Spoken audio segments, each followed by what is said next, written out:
الوضع في المغرب يا جماعة خرج على السيطرة ولا اختيروا أعمال تخريب في كل المناطق. شوفوا معايا سيارات الشرطة كيفاش خربوهم وكيفاش معناها حرقوهم. شوفوا معايا في الفيديو، شوفوا في الفيديو، شوفوا كيفاش يخربوا في السيارات متاع الشرطة، تكسير وشباب صغير. يعني خرجوا من المحتوى جملة متاع المظاهرات الأصلية متاع الجيل زيت، كيفاش يطالبوا بحقوقهم وكل شيء. خاطر ما قالوش زاد نحبوا نخربوا ونكسروا البلاد تمام.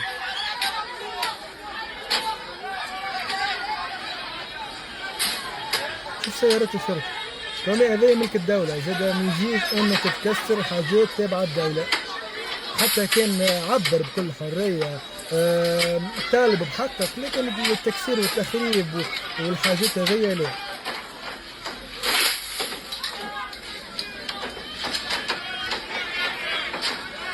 اكتبولي في لي كومنتير انتم مع الشيء ذاك مغاربة ولا لا، خاطر انا واحد من الناس ما نحبش الشيء ذا جملة، معناها طالب حقك بكل حرية. اما المرافق العامة والحاجات هذي والبنية التحتية ما عندكش علاش تستهدفها، خاطر هذاك ملكك، ملك البلاد معناها.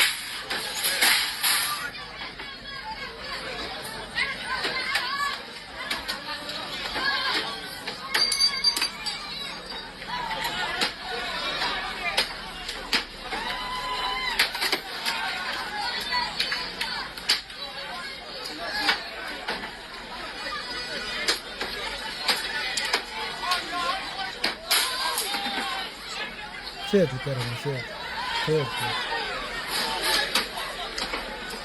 فوضى عارمة، فوضى في كل مكان. جت سيارة أخرى.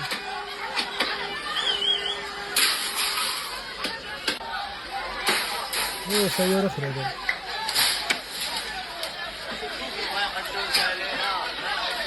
هذا فوق هذا بالجوع فوق خرب.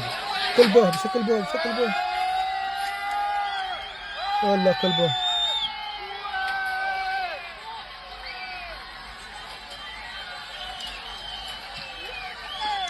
ما تنساوش اللايك والكومنتير والبارتاج.